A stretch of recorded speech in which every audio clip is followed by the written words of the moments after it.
Deck building in Yu-Gi-Oh! Is like an art, an outlet for creativity, mathematics, innovations, and logic. However, crafting a well-designed deck is not an easy feat to accomplish, and many duelists come to me seeking help to salvage the train wreck that is their deck. So on Decklist Nightmares, you can submit your deck lists to me, and each week I'll review 3 abominable deck lists and attempt to transform those monstrosities into an efficient and cohesive deck list. Welcome to Decklist Nightmares. This series, Decklist Nightmares, is a play off of Gordon Ramsay's Kitchen Nightmares. It's a bit like your brain. Not only is it shrunk, but it's disappeared. So if you guys are worried about your ego or worried about getting offended, then please understand this is all for fun. We're f***ing past that. I'm full mad. What the hell is this? I will be actually giving real advice on top of roasting your guys' deck list. It will all be in a playful manner. Have you ever brought this deck to a tournament? Or you just submit this crap to troll me? But that being said, if you want to see more content like this is actually a series that has been going on for quite a while on the Highlights channel. Most of my people that are subscribed here don't know that I either stream or that I have a JesseCon Highlights on YouTube, where the best content from there, including these which I record on stream weekly, go up. And furthermore, if you would like to see your deck featured on a Decklist Nightmares, then all you have to do is submit with the link in the description box below. Enjoy the train wreck. And welcome back to another episode of Decklist Nightmares. Let's see what abominable creations you guys have given me today, and how many actual genuine good suggestions we'll have, or good ideas, because we are in short supply, people. First up, we've got Oz is the Hero, who submitted Ninja Control Grass 60 card pile. I love when the title of the deck contains 6 different words. That's usually a fantastic sign that it's awful, because it means they do too much. How does Control, by the way, fit in with Grass? Usually those are combo decks, but it could be Paleo. I guess Paleo Ninja sounds weird, but maybe it works. Anyways, let's see what the notes are for the deck.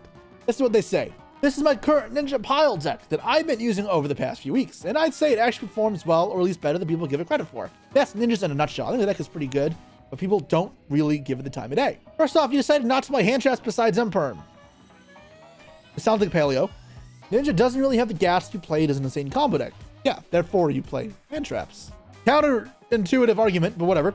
So hand traps that only trade 1-for-1 kind of suck. That's not how combo decks work, though. That's not what a combo deck is. Combo decks want to break through fields with engine. So you don't use hand traps, right? Because you use your engine to power through. You just can't do that because it's not a combo deck. You need hand traps to make their fields as powerful. So hand traps, okay, yeah, especially if your opponent plays through them. That's why I went for a different approach using traps and board breakers. Gimmick Golden Ninja. Oh, Golden Ninja is so fun.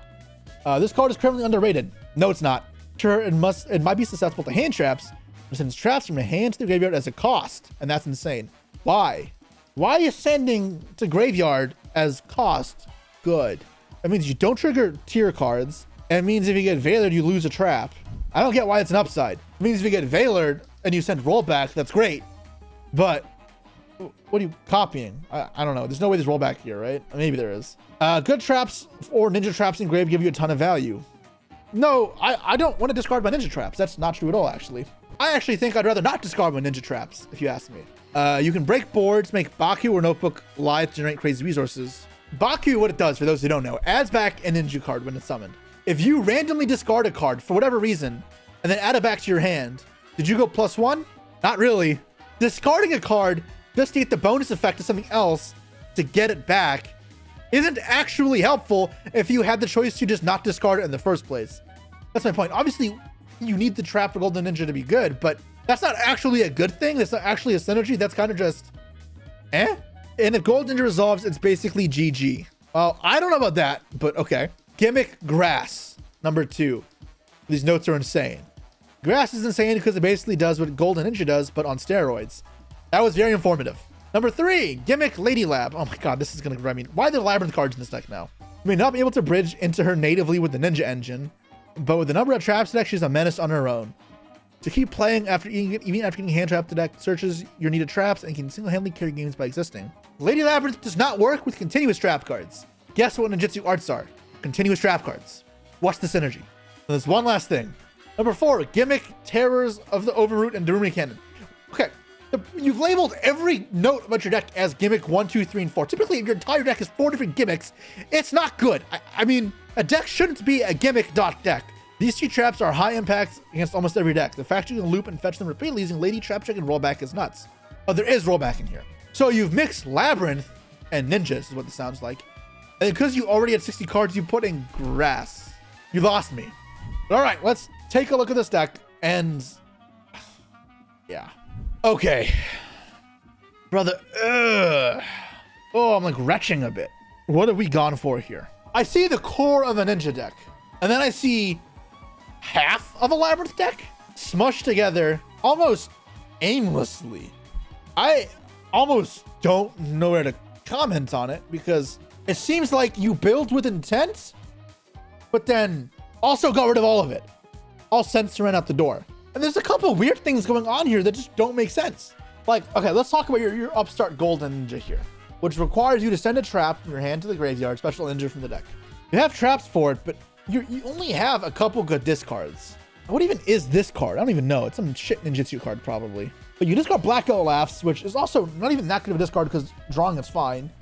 It's good though to discard in the sense that it offsets the cost a bit, and Rollback, which makes very little sense in this deck because it's not like you can roll back or Trap Trick for this card, for your Dancing Leaves, which is the most important Ninjutsu Art Trap card in your deck. Instead of maxing out the Ninjutsu Art Traps, you're not even playing 3 duplications, which is very good. It immediately combos with ninja cards, and it's great for if you get stopped on your upstart Golden Ninja, and then converts it into several disruptions, because you get Tabari and Green Ninja fuse for Maizen or Yaguramaru, get a book and a banish, or a book with the Maizen into a yugioh for 2 more books. The rollback only serves as Daruma fodder here. And I understand you're taking advantage of the synergy of Dancing Leaves tributing opponents face-down monsters, but you could do that with book cards like Book of a Moon and Book of Eclipse without playing a deck that hyper-focuses on Daruma Cannon that instantly loses when it doesn't get access to it. This is why a conventional ninja deck just works better. You can actually hold off your opponent's fields and play a mid-range game. This deck functions fantastic as a mid-range deck because it is self-contained in 1-card combos, it gets improved in multi-card combos with Tabari, and it gets high value in the mid-game with cards like Maizen and Dancing Leaves. It really fits the mid-range game plan very well. You went for a control game plan that has no synergy, that just clash with each other. And then, even worse off, you packaged it in a 60-card combo style, which doesn't suit this deck remotely. It means you're drawing cards like Hanzo way less often than you need to. And Hanzo is insane, much more than upstart Golden Ninja because it's not as risky in hand traps. Hey, another problem here is your Noble Knight card. It searches Sabari, and that's it. And while that's not necessarily the end of the world, oh, wait. No, it adds Baku, and that's it. Not Tabari. It adds just Baku, but Baku by itself does nothing. So we essentially have 5 cards that just do nothing by themselves. Baku isn't a good draw. I understand adding it off of the Shield Bearer gives you the ability to summon it immediately so this special summons itself. That's not great. It's bad by itself, and it's a mid-level quality extender in conjunction with other stuff. Your resources can be better used on slimming the deck down and seeing your good cards more often, like Notebook, an actual powerful extender. But besides that, if you wanted to go for the route of trap cards, you may as well play more Labyrinth cards. If you want to see Lady Labyrinth, you could just search it with Big Welcome. And on top of that, Big Welcome would have synergy with Rollback. And Big Welcome's Grave effects would mean that it's actually better to draw in some cases than Lady. At that point, why not just play Labyrinth, you may ask? And yeah, that's my point. They don't work together. This deck has no reason to exist outside of wanting to use Upstart Golden Ninja, getting extremely sidetracked by it, and ending up with a Mix Mesh Fusion that has no right to exist. I think there's also a big problem here with only playing 2 of each Ninja Fusion. Those are the best cards in the deck, and grind games will often demand you play more than 2 of them. The rest of your extra deck is almost irrelevant. You almost never summon these other cards in your extra deck. Putting any sort of focus onto a card like Muckracker, it's not worth it. You need to focus on the actual good cards in the deck and play 3 of each of these, because these other cards will come up incredibly infrequently. What are even the good deals with the grass? Just Rollback? It's honestly limited. Oh, I just realized there's no Green Ninja in here. I also think that's a mistake. It further takes away the ability of the ninja cards to act independently, because that means you've now reduced other form of interaction, and yeah, you made duplication worse, which I guess you only play 1 of, but that card is good. And then going second will be a problem, because your going second strategy is wholly just, I will Daruma cannon my opponent into oblivion, but it doesn't work all the time. And your deck is not really built to support it. Talents, for example, doesn't really go alongside the strategy of Daruma GG. Not a good idea from birth. But if we are playing Ninja Labyrinth, how do we fix this? These board breaking spells, I mean, it's so hard for me because part of the deck is committed to the monster side of the deck, which is the ninja part, because ninjas is not a trap deck that you want to say play more ninjas, play more good ninjas, cut down the traps, play lower deck counts. But part of me says commit to the traps, play cards like Strikes to go alongside the Daruma Cannon. You can play other floodgates like Rivalry of the Warlord, not Rivalry, that doesn't work in ninjas. I don't know, more lab cards that complement Daruma Cannon. But then it clashes with the ninjas, and ninjas are kind of just fodder that do nothing. I unfortunately don't see the vision here. And I'm trying to think how to make it work. But the problem here is not really in execution. It's in the idea itself, which sucks, but it's also the truth. If we're going to commit to this, I'd up duplication count for sure. I'd play Green Ninja. I'd probably not focus on the Baku stuff. This synergy is not as important as you think it is, the Upstart Ninja. Don't put too much effort into Upstart being broken. If you discard a trap of Upstart and it gets negated, it's not the end of the world. Focus on extending past it, not greedy synergies that don't really work well. I guess this does help extend past it, but it only feels really good with Upstart Golden Ninja. I have to wonder if there's anything else. Maybe there just isn't. There's a world that's possible. I'd also recommend a second Yugioh. I think that is pretty good in grind games, and you expect to be in grind games pretty often with this deck. And if you are committed to a higher deck count, then it's further kind of helped by the fact that you're not going to draw it as often. I'm almost at a loss, though. I don't know how else to really manipulate this deck in a way that's meaningful while maintaining its identity. The thing is, like, execution-wise, it's not the worst. The ratios aren't completely all over the place. There is thought behind some choices here.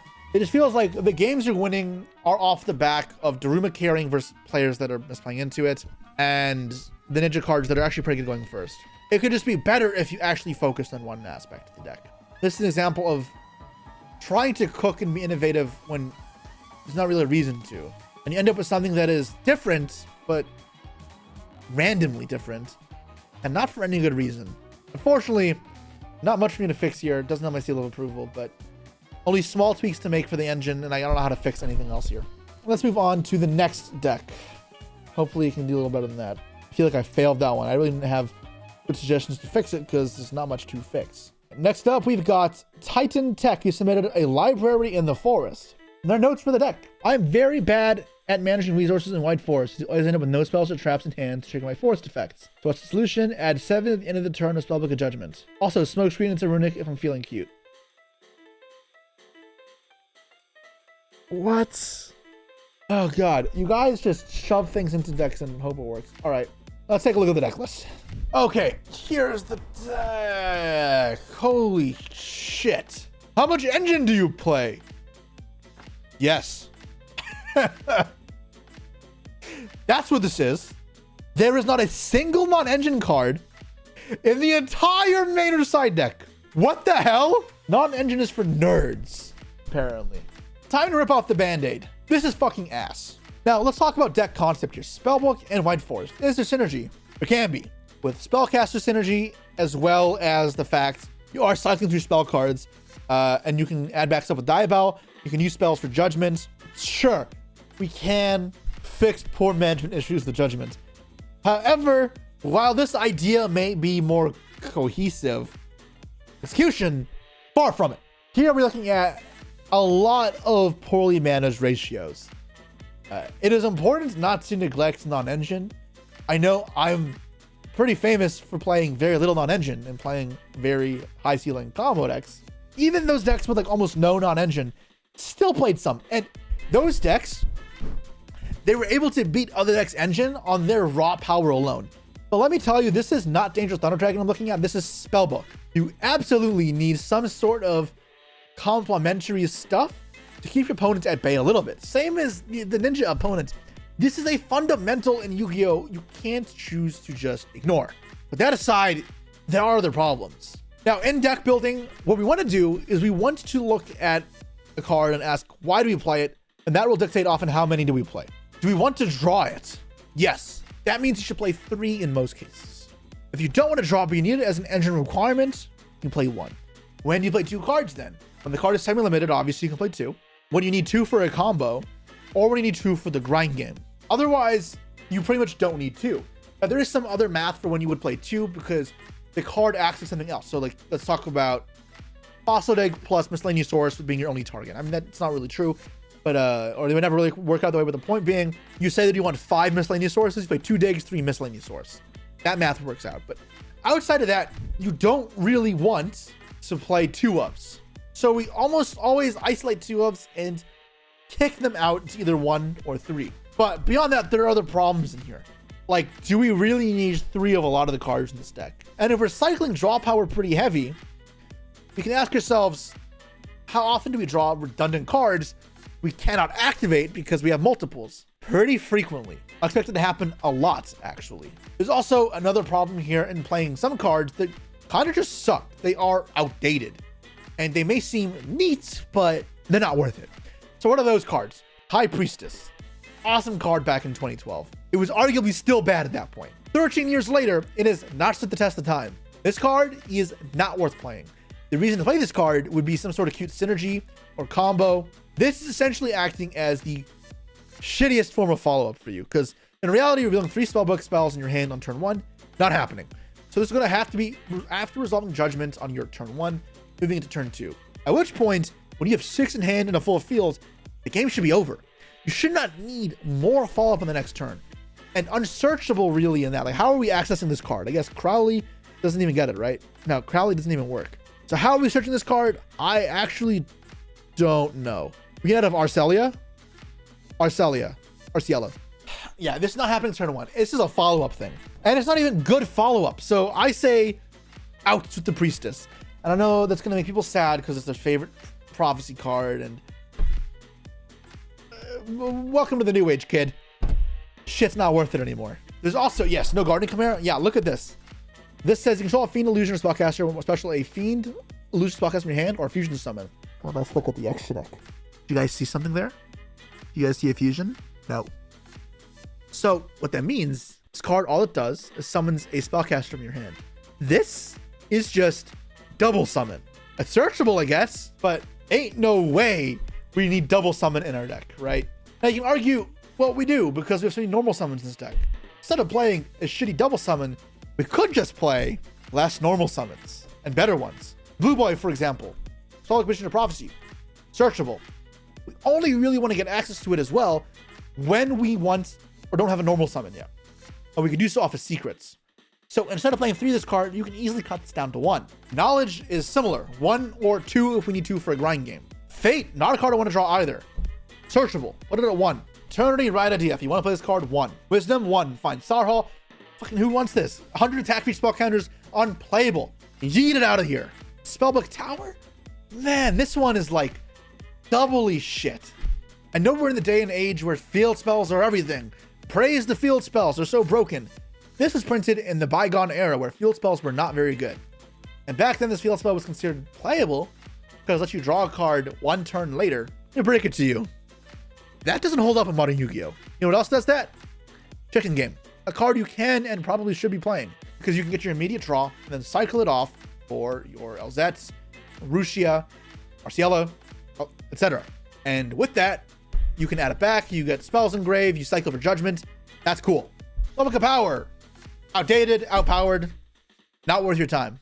Spellbook of Master is one you could play if you want to copy something in the grave. If you ever need a second copy of Fates, Wisdom, Eternity, or whatever, or Knowledge, it could act as the secondary copy by only playing 1 card in deck, 1 master, rather than everything else. Rushia is typically a low quality extender. You can cut it to 1 because it's so searchable. Tails and Woes, also very searchable, can each go to 1. Amores of Prophecy. This card is ass. Again, this is just double summon. Don't play this. And that should leave up a lot of space in your deck for actual better engine cards. For example, you could play Upstart Goblins, Skill Drain, because you control turn it on or off whenever you want. Even though it negates your cards, you can Skill Drain them and then send it off for White Forest and add it back for next turn. You can play Hand Traps and play Talents. Makes the deck overall a little more resilient. Extra deck side is an entirely different can of worms. Susaris needs to go unless you start building your deck to reflect it better. that Azamina would help you get to it more frequently. You can argue even playing the other Azamina cards as well. But then you need to play Guardian Chimera. A lot of these cards are ultimately rather worthless. For example, Daybreaker. I understand you have the neat synergy of spellcasters, but this card sucks. You're not ever choosing to summon this over something else here. Alchemic Magician as well. 3 level 4 spellcasters. Let's be real. This is never worth summoning for you. Looking for synergies in cards, especially older cards, is a dark path to follow, because you may think you found something cool that only your deck has the niche ability to go into, but oftentimes you just found yourself a worse copy of an existing card. For example, if you want to go into a monster that requires 3 level 4s and does something cool, the Mathmech, like Alan Bershin or Laplacian, the one that searches, does similar things. It's a slow, very costly search. It is not worth your extra deck space. I would not recommend playing the Mathmech card either. I'd recommend focusing on other extra deck cards that are more pressing. We've got the quick synchro ability. Lulu Wallet, I don't know how much comes up, but Coral Dragon, sure. Chaos Angel. Chen Ying is a good one, especially if you're going to on a Runix. Wait!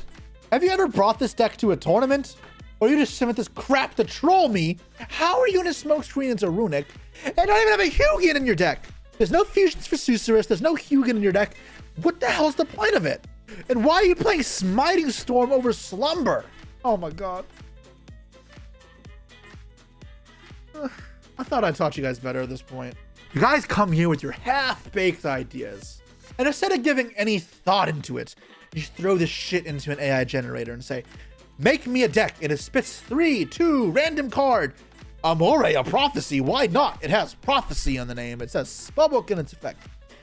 And then you post the deck in Jesse's link and you say, I don't care, I'm not even gonna look at it. Let him fix the deck for me. Screw you. At least have the forethought to make sure it at least functions properly. Let's move on to the next deck. One last deck. Titan Tech, that was not good. Apolly99 submitted Ojama Chalice Primites. As a self-proclaimed Ojama fan, this better not be ass. Because we've reviewed Ojama on this channel before in Decklist Nightmares, and it has not been good. The Ojamas must live up to their supreme potential. Let's read the notes on this deck before we hop into it. They say, first of all, no one will ever crush my will, and I will forever be an Ojama fan. What is it? What am I supposed to do like this? I don't know what this sign is. I respect it. I also love Ojamas. The combo line is to use World Chalice combo to summon Justicar. Then Mudragon to Albion to Ojama King. Oh my god, we've seen this combo before. It is so bad. Not again. With other extenders, we are getting Romulus to Ravine to Albaz and summoning IP. That is a sentence. Wait, Ravine sending Albaz? Oh my god, that is horrible.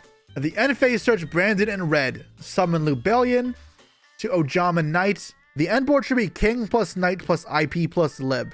Puri Reyes map is to search Ojama Pink or the draw an Oja match. No, why are we playing Ojama Pink? The card is unplayable. Sprint is to send Ojama or Lee if needed. The side deck is another engine to use instead of IP plus SP. You side deck another engine to use instead of IP plus XP? Are these decks getting worse every time? What the hell? All right, let's just open it up. Oh, I'm in pain. You guys, again, why does every deck have to be 40 engine cards? I sound like a broken record. Green. I shouldn't have to tell you guys to play cards like Ash Blossom in your deck or Talents. Come on. Like, I don't know if I failed you guys as teachers or what, or if like you guys are coming from Sam's channel and he's been teaching you how to play like imbeciles and this is the crap we end up with. Also, you call yourself an Ojama fan, but there's no Ojama Blue. The most based Ojama Blue. So what we have here is World Chalice, pretty much, not Ojama. It's World Chalice, but instead of going for some convoluted link combo, you make Ib, and then what? How do you get the Ojamas? How do you search the Ojama cards? What is their combo again? Just a card, then Mudragon to Albion to Ojama. That didn't answer the question. How do you search the Ojamas? They may ask, well, Jesse, you can search them with Oja Magic. And Oja Match and Ojama Blue all work together. They're not here. They're not here. They are not here. We're side deck. What the You're siding a Fiendsmith package? What delusion are we in? What delusional world do you live in If you play vanillas, you always draw them. Yo, have you guys read Ojama King, by the way? It requires 3 materials. Oh, wait, hold on. Ravine, send Albaz. You just get to it with other extenders. There's no... There's no step next in the combo, link this into its Ravine. It's like, next step, trust me, bro. You'll have an extender that's a dragon or a worm or a wind beast. You'll get to Ravine. You'll find a way. Just trust me. Wait, are we just searching Ojama's the Piri Reyes map? But no. We go Albion to Ojama King. Would you guys like to read Albion with me? Banish materials from your hand, field, or grave. If we banish the materials, how do we get Branded and Red to work? Oh, you have to do Lubellion. You have to burn another card. Oh my god. So you red into Lubellion. Because you can't even red for these anyways. Oh shit. How do we search the Ojamas? There was nothing in that mentioned searching Ojamas, right? Are we just teleporting out Chosen? Why? Why are there 2 of this in this deck? You can treat 1 world chest normally controls a tuner. Okay, but you can play just 1, right? I don't get it. You just play 1. Why do you need 2? It's gonna get fire Abyss Shields from the deck? Are they gonna go like Ghost Reaper called Chosen by the World Chalice? Is it gonna get bottomless trap holes? Like, I don't fucking know.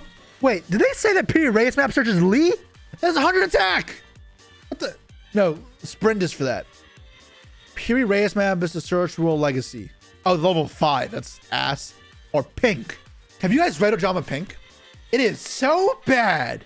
And there's 2 of them in here. This card descends from the hand or field to the graveyard. Each player draws 1 card. Then each player discards 1 card. And if you discarded an Ojama card, you can choose 1 opponent's unused monster zone, and it cannot be used until the end of your opponent's turn. 2 of these. Have you guys heard the Queen song, I'm Going Slightly Mad? We're fucking past that. I'm full mad. What the hell is this? I saw Primet Ojama and I'm like, yo, I'm ready to cook. There's no drill beam in here even. What is the point of this? It doesn't make sense. Is Ether Barrel even a good card, or is this your dragon extender to make Romulus? To Ravine, send Elbaz. A play that is so cursed, you are going to summon satanic demons by doing it. You actually broke me. And the side deck is just feeds with cards. I wanted to be on board with you making an Ojama Primite deck. I would have been down. And the way I would have gone about it is, imagine my like Ojama Paleo deck where you're playing a slow control game and you're using your constant flow of loading load and such to slowly grind access to all the Ojamas 1 by 1. That's what I thought was going to happen. And you focus on the slow grindy aspects. We went for a 40 card combo deck with no engine, no consistency, no game plan, no flexibility, and no win percentage. A literal 0% win rate. My brother, you said you were a fan of Ojamas? I don't know how you can be a fan of Ojamas if this is what you cook. This is someone who hates Ojamas. Because you forcing them into your deck, forcing those little dual spirits to duel, be your slaves, just to lose time and time again as you send them to their death. This absolutely wretched strategy. How to fix a combo variant like this? Because I outlined my vision for this is max out Primite cards, a couple of Ojama cards, and then some traps, non-engine to support playing a slow game, and that's it. There's some fusion traps like Necrofusion and such. How do you fix this though? I don't even know. Cards don't need to be at 2 unless you really want to, like, unless you need multiple of them for a combo. Like, this should not be these shouldn't be at 2. Like, your brick to not brick ratio for equivalent to Brilliant Fusion plus whatever is 2-3. That's wrong. We moved past that years ago. You shouldn't be playing 2 Garnets, 3 Brilliant Fusion, 2 Takata Borg, 3 Terratop. It should be 3 and 1. So 3 Oja match, 1 Night Arm Dragon. Like, I guess it's not the worst card to draw if you're already comboing because it summons itself from the hand. And congrats, there's your Romulus, but God, it's poo. Yo, you know what's crazy as well? If you're summoning Romulus, why isn't there Oja Magic in the deck? Because at least then you're discarding Oja Magic and searching the Ojamas. Like, at least if you do that, your deck becomes more consistent. And then, you know what? Make it a 60 card deck. Decrease the density of drawing the Ojamas. Put more extensions in there. Put more engine in there. Thrusts to search your Oja Magic. You could do that instead. This is like the worst possible way to build Ojamas. If that makes sense. And you've devastated me. I thought we were brothers in arms, but I see you were a traitor all along. For all of you aspiring Ojama duelists out there, feel free to send me your deck lists. But I swear to God, if another one of you submits Ojama fucking pink without a damn good reason, I am going to come over and kick your ass myself. This little shit. Look at this lazy, lard-ass motherfucker. He is the most worthless Ojama out there. More so than Ojama Green. At least he's needed for Ojama King. He becomes something brilliant. Pink ain't shit. Don't play this card. And I'm playing it over blue. The best Ojama, like, maybe next time. All right, guys. That wraps up today's Decklist Nightmares. Hopefully we learned something. Still, we learned you have to play non-engine. You learned your combo has to actually work. We learned chasing irrelevant synergies is a bad thing. And you learned that I'm closer to the breaking point than we thought. I can't stand to look at any more of these decks, guys. Please submit something better. You know, one of these days someone submit something cool, right? Food for thought. That said, see you next time.